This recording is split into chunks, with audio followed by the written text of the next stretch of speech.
to Adoption Side by Side podcast, because no one should have to walk the adoption journey alone. I'm Steph. And I'm Andrea. We walk the journey together, and we want to walk it with you, if you'll have us.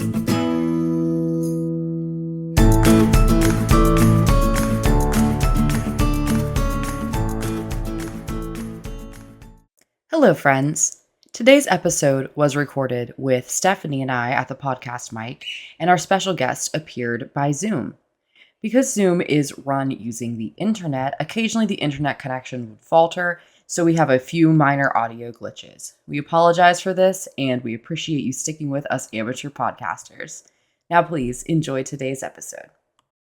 So on today's episode, we have our personal favorite consultant, Bre Starks, with us. She is from Journey Adoption Consultants, and we are saying that she is our favorite because we both used her. We love her, but she might not be the perfect fit for everybody, and Journey might not be the perfect fit for everybody, but because we use them, we wanted to talk with Bre about how they do things at their consultant group, and then we'll hopefully maybe do more of these in the coming months as well. So, Bre, could you just share a little bit of who you are and how you got to be a consultant? Sure, I would love to. Thank y'all so much for inviting me today. I'm super excited. As you guys said, my name is Bre Starks, and I'm an adoption consultant for Journey Adoption Consultants. I have been working with Journey since 2020, and as an adoption consultant, I help families start the adoption process. I help guide them from start to finish, but my ultimate goal is to match them with an expectant mom and to help them adopt a baby. Awesome. One thing that we wanted to answer today, since this is one of our earlier episodes that we'll be releasing, Bre answered this question really well for us. This was something we really wondered about when we first started the private adoption journey. Bre, can you talk a little bit about what the difference is between an open, semi-open, or closed adoption? Okay, I would love to. So as Andrea said, there are 3 different types of adoptions. There are open, semi-open, and closed. I'm a huge advocate for open adoption because I have an open adoption with both of my children's birth families, but I would love to explain them just a little bit differently. So closed is strictly closed. You would have no contact with the expectant mom or father. Once you adopt the child, you would just remain in no contact at all. Semi-open is a form of communication where you might talk to the birth parent through email, maybe there's also apps out now that you can communicate through, and you might visit them in person, or it might just be all done through communication online. So open adoption is really just more communication than semi-open with visits. And so the birth mother needs to initiate the visits, and you guys would just agree upon how many visits she would like a year, and you would just communicate that throughout the child's life. So, Bre, with that, is it typical that that is a legal thing at the time that the adoption and like consent is everything signed over? Is it legally written? Because I know for us, it was legally written in there that we were going to be a semi-open where we sent communication, but there would not be visits.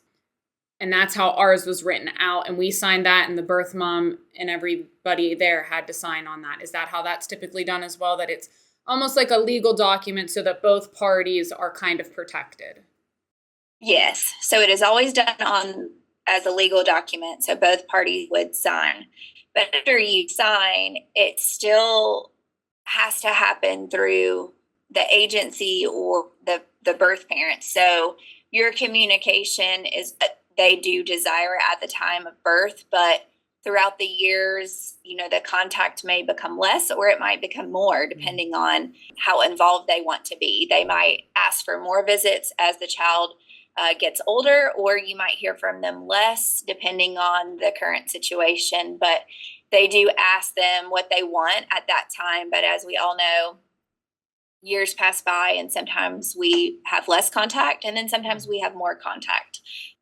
earlier I said I'm a huge advocate for open adoption. I think it's a beautiful thing. I think it's great. Even semi-open, I think it's so important to stay in contact with your child's birth parents or birth mother, birth father, or if it's grandparents, just so that your child has a connection with their birth family and they know something about where they came from.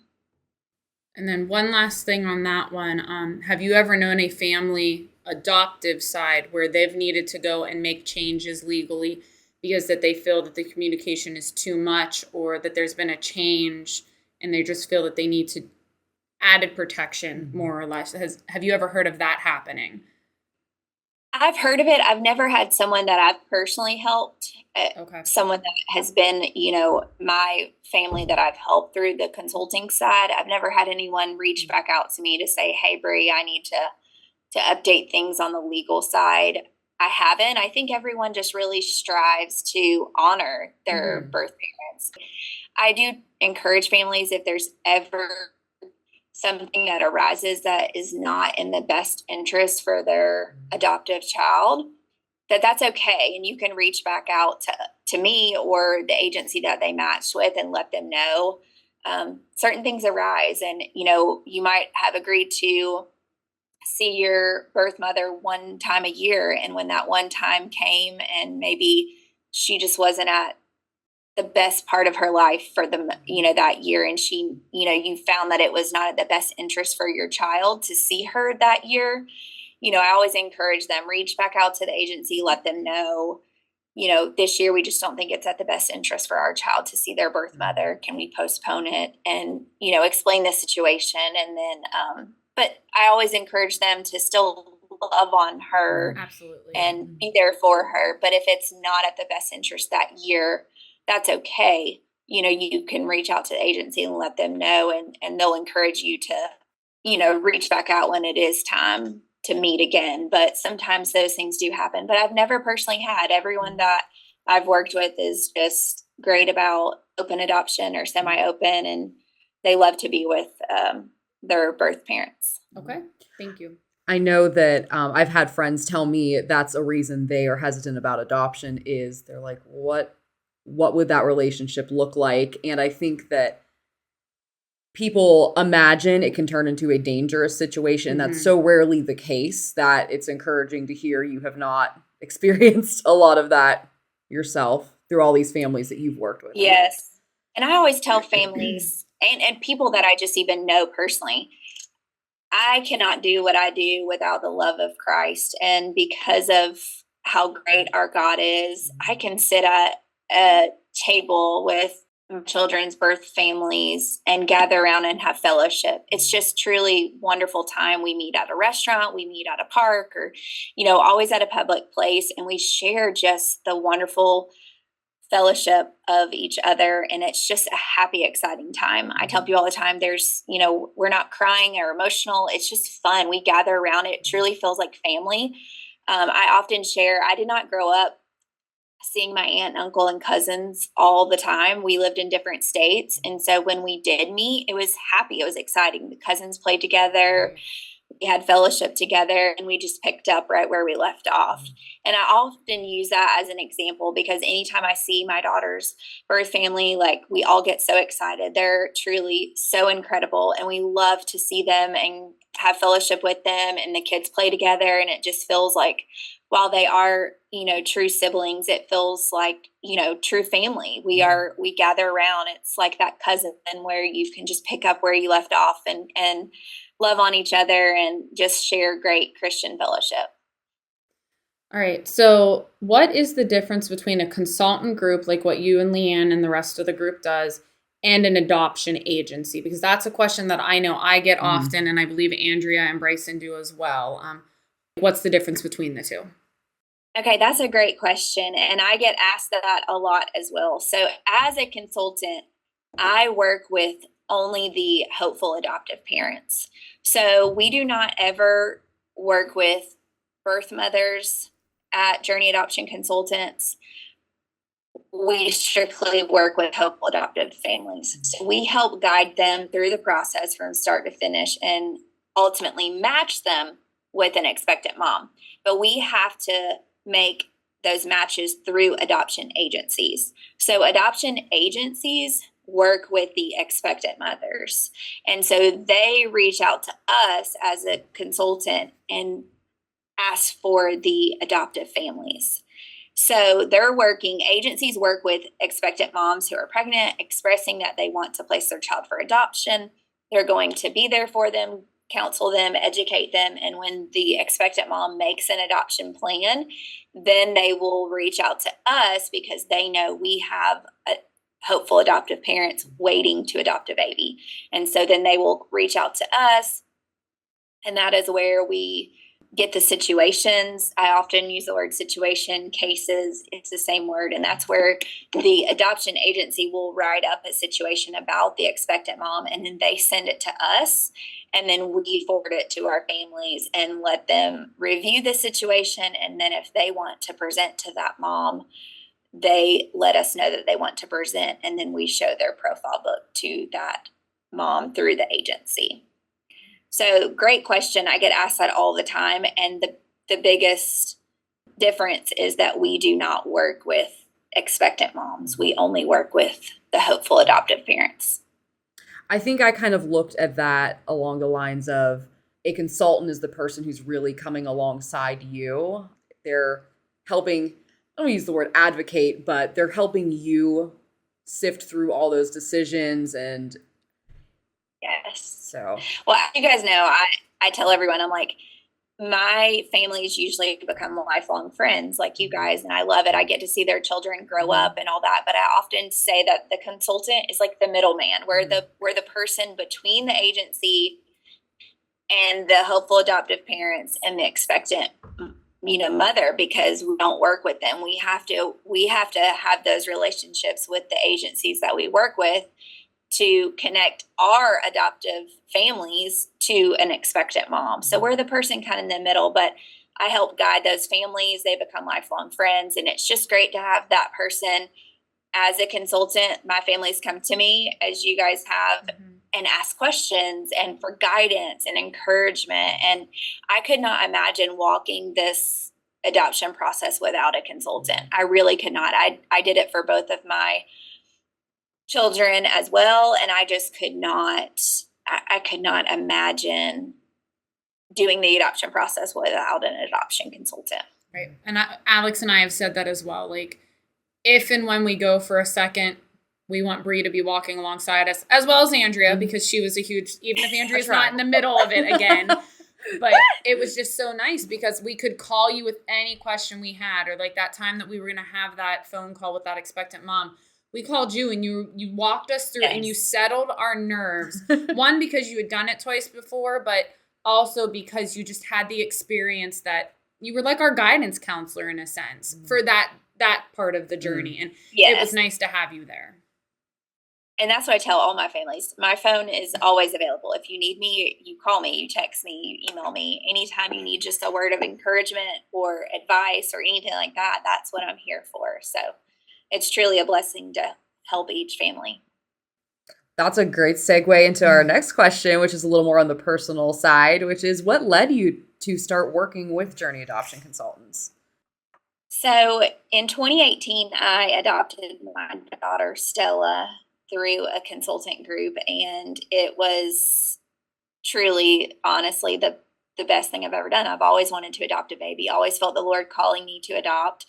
And so several years into our marriage, we decided we wanted to adopt, and I said I wanted to adopt my first child. So we started the adoption process in 2018, and I wanted it to be whatever God wanted. And so I checked every box, boy, girl, any race. I said, God, I'm leading this to you. I'm giving it all to you, and whatever you want, I want it to be you. And so we quickly matched with Stella so fast. I was not even active for 3 weeks before I got matched with Stella, and she was already born. And so it happened so fast, and she was actually 19 days old when we ended up adopting her. And so it happened so fast. So I tell everyone, I was like, it was rainbows and butterflies. It was the perfect story. Her birth family is incredible. I love them with all my heart. And I just was really praying after that. I knew I wanted to adopt another baby at some point, and so I just really just started praying that next year in 2019 for the Lord to kind of open up a door for me. And I honestly just stumbled across Journey Adoption Consultants. I honestly have no idea other than the social media world. Mm-hmm. The Lord just led me to Journey Adoption Consultants through social media. And Leanne, the owner of Journey, had posted a job posting, and I actually just applied for it. And so it happened to just honestly be all the Lord. I have now been with Journey for 5 years, and I am so thankful. I could not imagine doing anything else in the world. I tell people all the time, I truly have the greatest job in the world. The Lord called me to adopt at the age of 16, and then now I have 2 beautiful children through the gift of adoption. I adopted my son through Journey in 2021, so that was incredible. And now my family is complete, and for the last 5 years, I've had the joy of helping others complete their family through the gift of adoption. So all because of social media, but I am so thankful for it. And Leanne and Journey Adoption Consultants are just a huge blessing to me. And Leanne's just become a lifelong friend of mine, and we work well together, and we love that. I tell everyone this is truly our ministry. Mm-hmm. It is our job, but as you guys know, every time I do a consultation call, I'm just like, this is my ministry. It's what I feel like God has called me to do. He called me to adopt and to be a mom through the gift of adoption, but now I get to help families all over the world. And even if they don't specifically choose me and Journey Adoption Consultants to walk them through, just even sharing a phone call to someone in the United States, as you guys know, everyone lives in different states, and like just to give a glimpse of adoption and hope and light about how great adoption is, to me, is just a blessing to just even have phone calls with people across the world and share how great adoption is. So I truly believe this is our ministry in so many ways, and I'm just so thankful for it. I know that when Bryce and I first talked with you, we were so nervous. That was our first, other than talking with the friend who connected us about adoption, I had just never delved into that world. And literally, like, hanging up the phone, I think I was most nervous what Bryson would say, because I really felt that call to adopt when I was quite young, and this was a little bit newer to him. And we hung up the phone, and we kind of just agreed, Bre just made that all okay. Like, we feel a sense of peace. So we really appreciate it. And it really is a ministry for sure, what you do. Do you want to explain a little bit about what your role with Journey entails? And I would hate to say what your day looks like, because I'm sure it's different every day, but just give us a little piece of what that looks like from your end. Yes. So that's so funny, because Leanne and I actually just talked about that. Some days it can be so busy, and then other days it might be less. And that's just because we truly work around the clock. I tell families all the time, my phone is always available, because we could have a mom go into labor and an agency need to contact us. One of my families could be traveling or trying to catch a plane or driving. So truly our phones are always available. They're always on. Families can always reach out to us. But on an everyday basis, as a consultant, I help my family. So if they need something, I tell them they can call me, they can text me, they can email me. But I have a calendar online that families across the U.S. can schedule free phone consultations. So that is where some of my day-to-day job exists. And usually those phone calls last an hour. I try to limit, 1 to 2 a day. Sometimes I'll have multiple in a week. Some I won't have any at all. So, that's where the day-to-day varies. But then as we receive situations from our agencies and our networks, we have to get those out to families. Families might have questions about those cases, so I need to be available to answer those questions. And then as they want to present to a case, they email us back to let us know that they want to present, and then Journey has to send their book to the agency. So that's a very time consuming as far as computer work to send every family that says yes to the agency. We have to send their book. So a lot of it is, it is remote work. You don't have to have a hub office for it. We all live in different states and we work from home. And so a lot of it is computer based or phone based. Now we do have Erica who's coming on to do a profile book episode, but can you just touch briefly on what the book is so listeners know what you're talking about in reference to that? Yes. Super excited that Erica's doing that with you guys. She is incredible. But a profile book, I love to explain to people who have no idea what that is. It is a glorified digital scrapbook. It is a book made up of your life. And it is all digital. Erica does print copies for you, so you will actually get a physical copy of the book, but it is a book about your life. So it is your story written into a book with pictures and text, and Erica designs the book, but I tell my families, if you're more of a bright and fun type of couple and want bright colors, let Erica know, or if you're more modern and neutral and want to keep it more basic and simple, let her know that as well. Sometimes we pull from whatever you're wearing in the pictures for colors. We tell families, be yourself in the photos. If you typically wear jeans and, a nice top, wear that in the photos, or if you love to get dressed up, that's fine as well too. And then as your consultant, I help my families through the text. So I tell everyone, as you guys know, I don't know your whole story, so I need you to start it for me. But once you write 1 to 2 paragraphs about each page title, then you will send it to me and I will edit and I will make changes. If it's perfect, it's perfect. Or if it needs some tweaking, I go in there and tweak things. Sometimes we have families that write too much or write too little. And so that's where I come in as the consultant and just kind of go in and edit things because I know what these expectant moms are looking for. I know what they want to see. And so sometimes we just have to reword things a little bit differently. But it's your story. So you want to make the book be exactly how you want it to be, because that is how an expectant mom picks you. She does not know anything else about you other than what is in that book. And so I tell families, to me, the profile book is the funnest part, but it also is the most important part because that is how an expectant mother picks you. And so she will view the books and then pick you from that book. All right. Thank you for explaining that. So with Journey, how many families do you personally work with at a time? So we know there's you, Leanne, and there's another consultant now as well. How many personal cases do you take on at a time? Okay, so between the three of us, I will say we never work with more than 30 families at one time. Okay. But we don't have a limit as far as like once we reach 10, we're cut off or anything like that, because all of our families could be at different stages in the adoption journey. Right. We could maybe have 15 active families and 5 that are just starting the process and 5 that are working with Erica with the profile book. Mm-hmm. We never want to work with more than 30 at one time because our ultimate goal is to match our current families.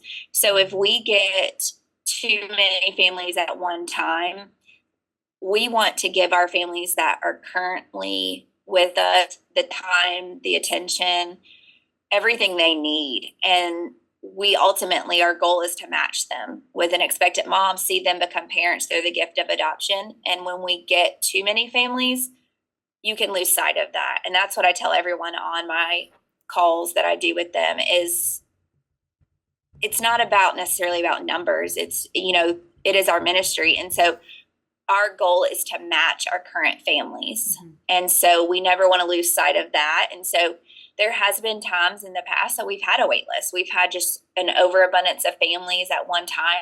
And if that does happen, we'll have a wait list just so that we can match those current families. But we currently do not have a wait list right now. We have been blessed with several cases every single month, and our families have been getting matched fairly quickly. And so because of that, we are able to take on more families because as one family matches, you can take on another one. Mm-hmm. So typically, if you do a call with one of us, that is who your consultant is typically is, because you make that connection with them. As you guys know, you both had the call with me and then you signed up with me. So it really just depends on, how many calls you're doing and who signs up with you is typically, I've never had anyone sign up with me that did not do a call with me. Okay. And I know when Andrea and I walked through it, you guys had an 18-month contract for us that from start to finish, everything was included, and that the hope was that in those 18 months we would match. Is that still a thing? And why is it 18 months? Like, why is that what was picked for Journey's contract period? So that has actually changed. Oh, okay. So years ago we had 12 months. And then when COVID happened and the world shut down, Leanne and I regrouped and we changed it to 18 months just to give our families a little bit more time, because obviously everything in the world had shut down and adoptive parents were just getting a little nervous because we weren't receiving as many situations. And so we kind of just regrouped and was like, let's just change it to 18 months. But now we have a contract that is called unlimited. So we no longer have 12 months. We no longer have an 18-month contract. Our contract now is unlimited. And I'm actually very, very excited about it. We've had it for quite some time now. I guess at least in the last, 2 years, year and a half. We rechanged it because we saw families, they start to kind of get nervous and panic when that 12 months come, and they'll reach out to me and they'll say, Bre, I'm so nervous. Like, we're at 12 months and we haven't been matched. I'm like, whoa, your contract's not up yet. Let's not panic. And so we just saw how many families just went through that period where they really just started stressing about the end time of their contract. And we just don't want families to do that. So we decided to change it to unlimited. So now our contract fee is $4,000, and that includes me as your consultant, or if you pick Leanne or Marcy as our other consultant. If you choose one of us, you work with them, and then that does include your profile book with Erica, and it also includes 5 printed copies of the book. But then it includes all of the situations we send to you until you are matched with a mom. So if it takes you 3 months to match with a mom, or if it takes you 18 months, if it takes you 2 years, whatever it takes you, you're with us until you are matched with an expectant mom. And so I love it. I tell Leanne all the time, I think it's the best thing that we've ever done, because I just have seen a decline in families truly stressing over their contract time and worrying about it and stressing over it. And we just don't want families to do that. We want families to come alongside us and just be in that time of waiting for a child. You guys know the waiting part is the hardest part of the adoption. And so we just don't want to cause more stress on families and make them worry. We want them to trust that their baby is coming in God's perfect timing. And so having an unlimited contract really has eliminated the stress for a lot of families. And so now you're just with us until you match next mom and take placement of the baby. That's awesome. I love that. Yeah, that's not that Alex and I never stressed, but I felt from the time we signed on with you to when we got our baby was very quick. I mean, not as quick as some can be, but I mean, we were 6 months. So I never got to that stressful point. Right. I don't think Andrea and Bryson ours got there. Ours was pretty fast too, because it was like we saw cases in January, we had placement in September. So we didn't get there, but I know I would have gotten there. You didn't get there. Yeah. Absolutely. Right. Yeah. And I will say, a lot of our families are like you guys. We're very blessed to say that we typically match really quickly. But we remind everyone, we don't know when you're going to match. That's all up to the Lord. And so some families, it could take longer. And because of those families, we don't want them to stress, and then we don't want them to have to pay more money to renew a contract and things like that. So I really like the change, and I think it's been great for our families. So then with that, do you guys still do the referral list like when we were with you, where you had the referral list that you could sign on with additional agencies on top of what we were seeing through Journey? Yes. Okay. Yes. So we have been averaging between 8 to 10 situations a month consistently for a while now. So things have really kind of picked up, and we're thankful for that. And so we do still send all of the situations through Journey. That's included in our contract fee. It doesn't cost anything. But if you want to receive even more situations, once you act with us, we do give you the referral list, and you can sign on with additional agencies if you want. But of course, those are all added expenses and extra. But we strongly encourage our families, if they can, at least pick one, because you just never know. That might be who you match with. So Bre, with that, what do you think and I don't know what word I want to use here, why do you think there's more cases? Because I know when we were doing it, it was, you told us, expect 2 to 4. Could be less, could be more, but that was what we were to expect. Why do you think there's an increase in the amount of cases you're seeing monthly now? Do you not know? It's just how the world has changed. Yeah, I will say I think it is just part of adoption. Some years it ebbs and flows. I tell families now it ebbs and flows monthly. Right. But I've just seen the consistency, at least in the past year, of the 8 to 10. But even prior to COVID, we had, oh my goodness, so many cases. Like there were some months where we had, 30 plus cases a month. And then obviously when COVID hit, the world slowed down and it was drastically decreasing. And then other years, I think adoption is just more prevalent or more common. Maybe more moms are choosing adoption. I just think it's part of adoption. And just some years it's busier than others. And I guess we both came in kind of on the skirt tails of COVID finishing. So that might be why our year was a little different. Do you want to talk a little bit about what the requirements would be for families hoping to work with Journey? So the first requirement would be to schedule a phone consultation and then have that call with me. We have our calendars online. So our website is www.journeyadoptionconsultants.com. You would schedule the phone call, set that up with me, have the call, and then that is where I go over everything about who we are, what we do, our team, and all the wonderful things about working with a consultant. And then the next step is I always send a follow-up email after that call. It includes the application link.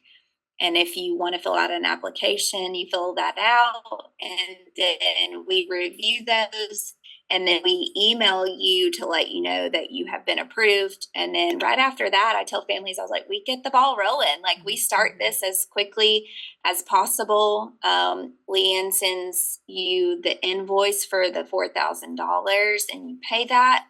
And then I then email you all the information to get you set up, and we set up a call with Erica. We love that she does that. And so we send a link for that, and she actually does a call with all of our families as well. So she'll set up a call and go over the process of the profile book just to educate you more on that. And then we connect you with a home study provider if you need one of those in your area. And so we just kind of get started as quickly as you are willing to start. And I think something that maybe is important to say, because in Stephanie and I's episodes of our personal journey, we talked a lot about our great fear of the home study and how we insisted we do it before we ever signed up with you. But that's not a requirement. You don't have to be home study approved to sign up with you, because you are there to walk with people through that if they choose. You can do it however you want, but I do encourage families sign up with us first, and then we can connect you to a home study provider, and then I can be that person to help you, because there's always going to be questions that you're going to have about the home study.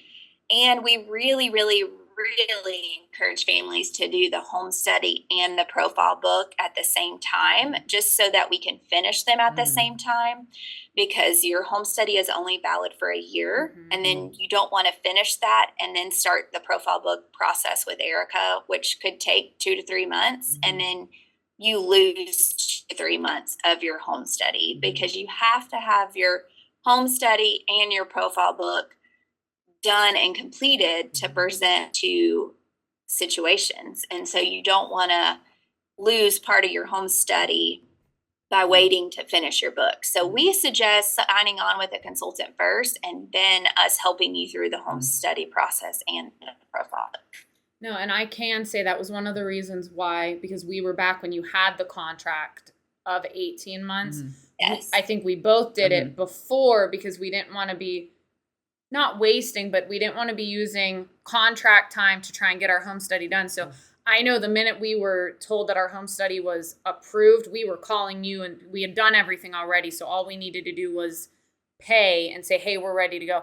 And that started our ball rolling. So we were like working on our profile book while our caseworker was typing it up to put the date on the home study. But now that it's like unlimited, I would feel comfortable saying, hey, Bre, I'm ready.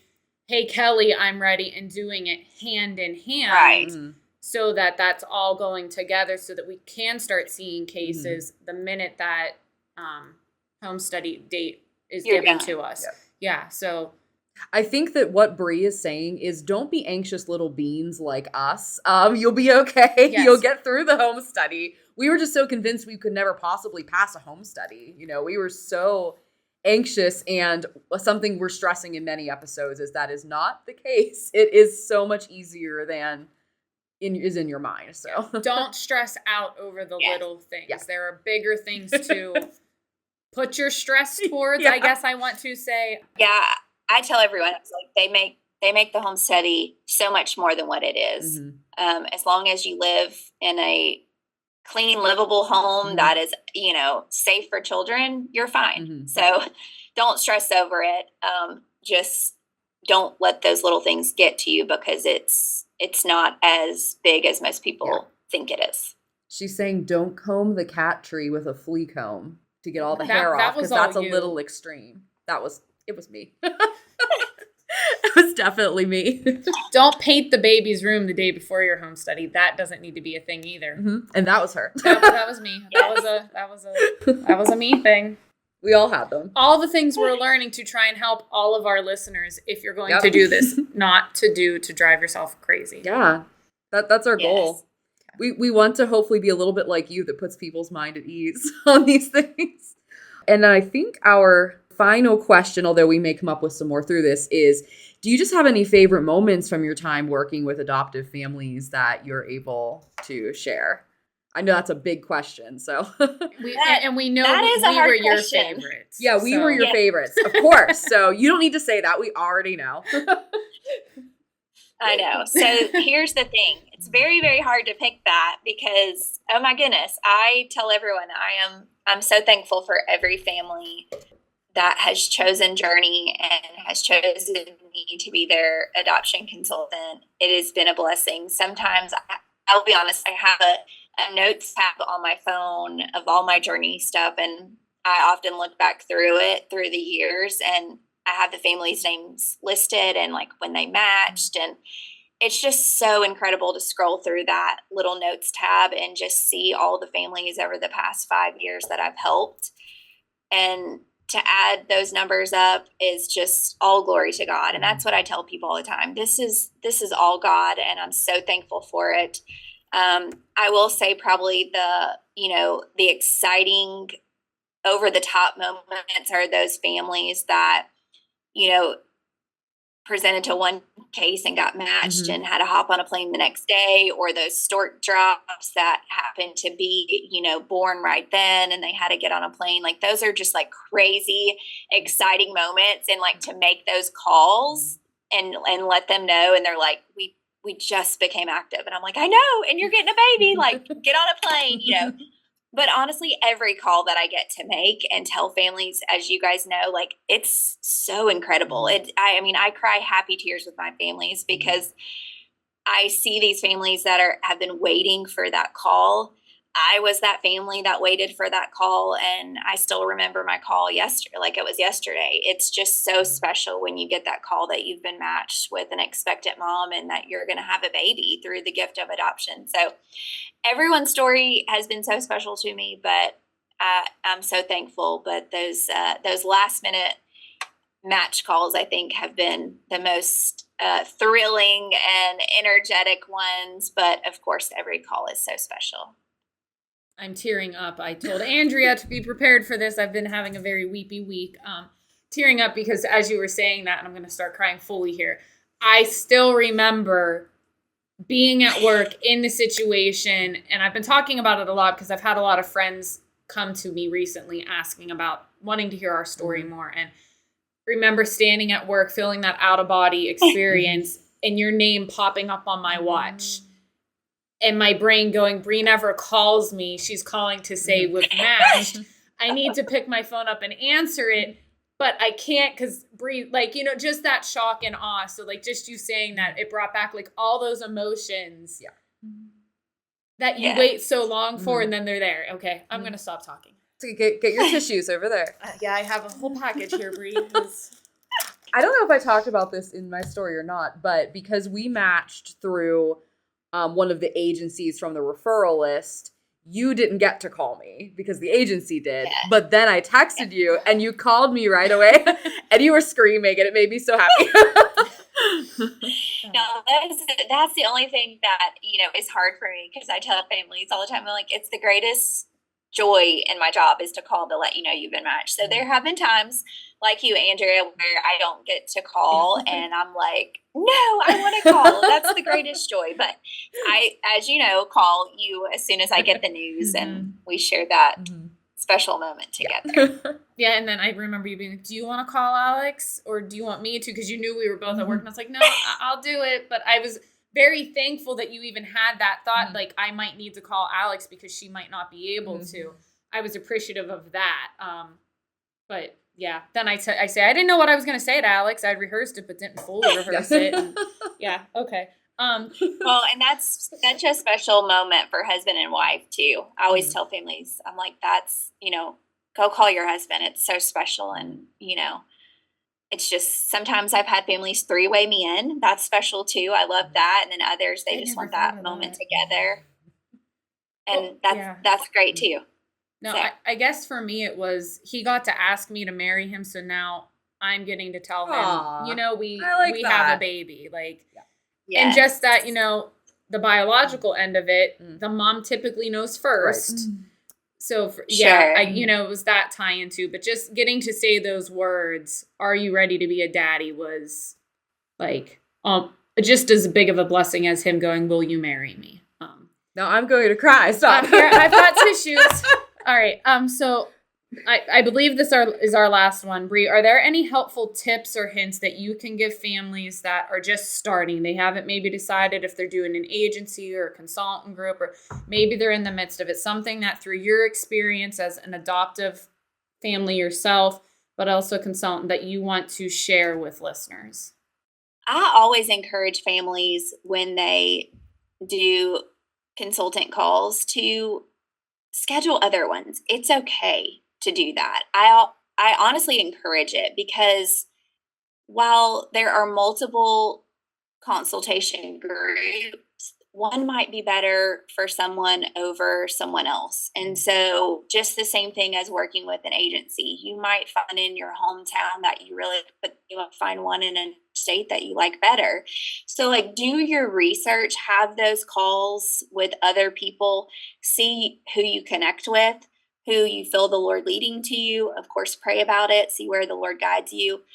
You know, I might not be the right fit for everyone. Journey might not be the right fit for everyone, but I take the opportunity to be a light into this world and to share about how great adoption is. And so I'm thankful for every call that I get to do, whether that family signs up with me or not, because I at least get to just share about the goodness of adoption across the world.